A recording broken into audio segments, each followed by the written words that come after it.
Pourquoi finalement faudrait-il travailler autrement ?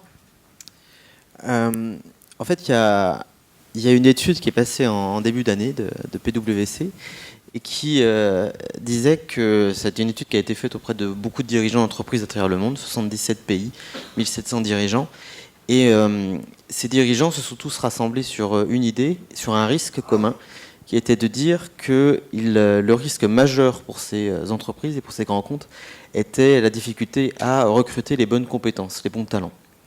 Donc ça voulait dire que, intrinsèquement, qu'aujourd'hui on est dans une situation où les talents n'ont pas fui nécessairement, mais en tout cas ne vont pas chez les grandes sociétés qui dominaient le marché jusqu'à maintenant. C'est une situation réelle. Donc la question, pour répondre à votre question, je poserai une autre question, qui est pourquoi ces talents soit ne vont pas dans ces grandes sociétés, soit quittent ces sociétés pour aller vers des logiques entrepreneuriales. Et je pense que là, il faut qu'on sorte un petit peu de l'idée d'entreprise et qu'on fasse une photographie de la société avec un grand S que l'on vit aujourd'hui. Ces gens-là, aujourd'hui, sont dans une situation où on vit une période qui est assez unique dans l'histoire du monde même, qui est une période où les acquis, ce qui nous semblait évident à un moment, ne le sont plus du tout. Aujourd'hui, dans les conversations du quotidien, on peut se questionner sur ce qui va se passer dans 2-3 ans sur des enjeux environnementaux, enjeux climatiques. On peut s'interroger sur des choses dures qui sont est-ce qu'il faut faire des enfants et qu'est-ce que vont devenir nos enfants dans les générations à venir. L'idée même de croissance, qui a une évidence depuis des dizaines d'années, elle se pose encore maintenant. Et finalement, c'est de se dire qu'il y a des enjeux qui nous dépassent totalement et que ces enjeux-là offrent à la fois un risque considérable sur nos sociétés, mais également des potentiels et des nouveaux territoires, des nouveaux marchés qui sont extraordinaires. Donc on est dans une situation assez unique où les enjeux sont énormes et les potentiels et les nouveaux territoires à découvrir le sont tout autant. Et ça, c'est une vraie prise de conscience. Donc, 1, c'est le challenge, l'idée de challenge. Et 2, cette prise de conscience, ces nouveaux talents, aujourd'hui, l'ont bien compris et ont compris une chose claire et nette, et c'est assez marquant, c'est qu'on est dans une structure, ou dans une période où soit, au pire, il faut avoir un impact neutre, au mieux, il faut avoir un impact révolutionnaire pour changer ces choses et atteindre et répondre à ces idées de talent. Donc pourquoi est-ce qu'il faut travailler autrement ? Parce que si on veut garder ces talents-là, et si on veut répondre à ces enjeux-là, qui sont des enjeux du quotidien, il faut il faut répondre à leurs besoins, qui sont des besoins d'impact. Ils ont envie d'impacter le monde dans lequel ils vivent, et ils ne veulent pas le faire seuls, ils veulent le faire de manière collective.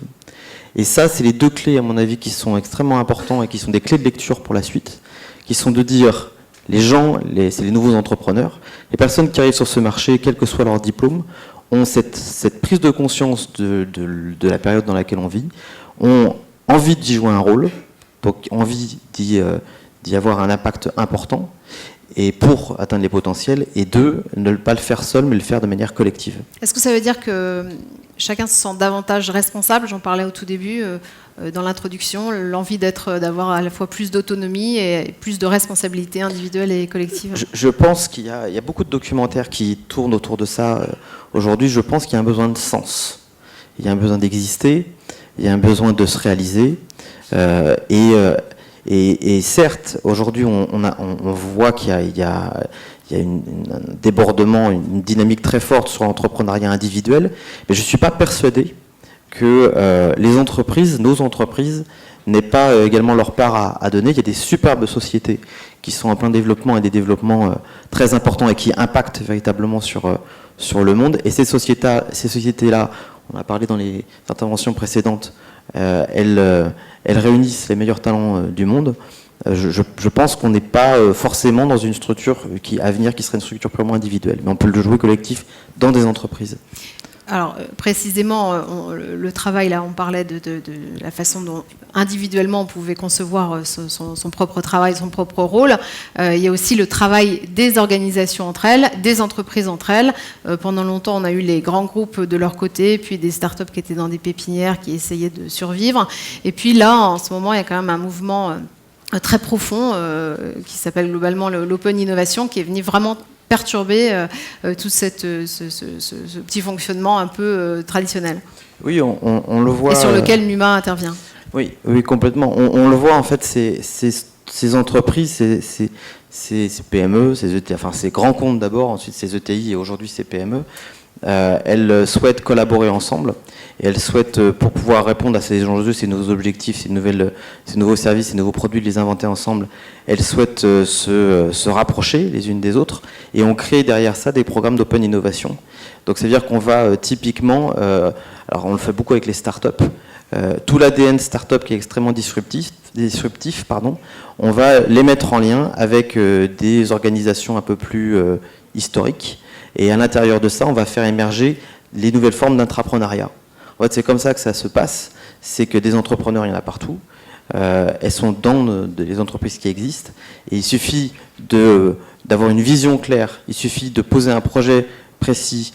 Et il suffit d'accepter d'embarquer les gens dans cette dynamique-là pour créer au sein de nos sociétés des intrapreneurs et derrière de créer des dynamiques qui sont intéressantes, des dynamiques de produits, des dynamiques de...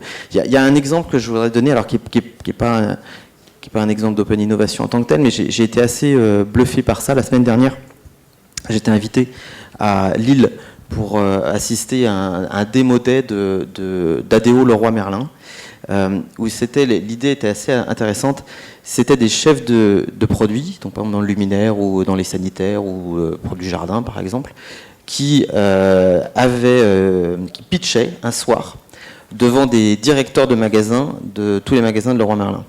Et en fait, ce qui s'est passé, c'est que chacun pitchait son produit qui était un produit disruptif dans son secteur.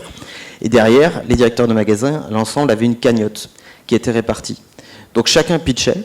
Les 3 premiers avaient gagné et récupéré une cagnotte, l'ensemble des budgets dont ils avaient besoin. Et les autres, juste après le pitch, ils avaient un micro-stand à côté de la scène. Et ils allaient discuter avec chaque directeur de magasin pour essayer de lui revendre son produit et récupérer une partie de la cagnotte. Et je trouve que ça, c'est extrêmement puissant parce que ça offre à ces chefs de rayon des clés d'entrepreneuriat. Ça donne une coloration à l'ensemble du groupe et ça a permis, pour avoir discuté après avec les dirigeants, ça a permis d'initier plein de nouveaux produits. Et finalement, c'est un peu la même tendance que ce qu'évoquait Willy Brown tout à l'heure quand il disait qu'il trouvait extrêmement important de voir des salariés exprimer l'image de leur entreprise. Mais je pense en fait qu'ils attendent que ça, effectivement, et je le vois avec le Numa aussi. Nous, le Numa, on fait des visites tous les vendredis, des visites gratuites de l'ensemble du bâtiment. Il y a beaucoup de gens qui viennent. Et en fait, ces visites, ce sont tous les collaborateurs de Numa qui la font. Et les stagiaires ou les nouveaux entrants, lorsqu'ils viennent, au bout de 3 semaines, on les invite à réaliser eux-mêmes leur visite. Donc on les invite à prendre la parole au nom de la structure. Ils le font de manière très libre. On n'est pas là pour filtrer. Et c'est vrai que je pense que c'est, comme le dit Willy, c'est un très très bon indicateur de la cohérence d'une marque, de la vision qu'elle puisse avoir.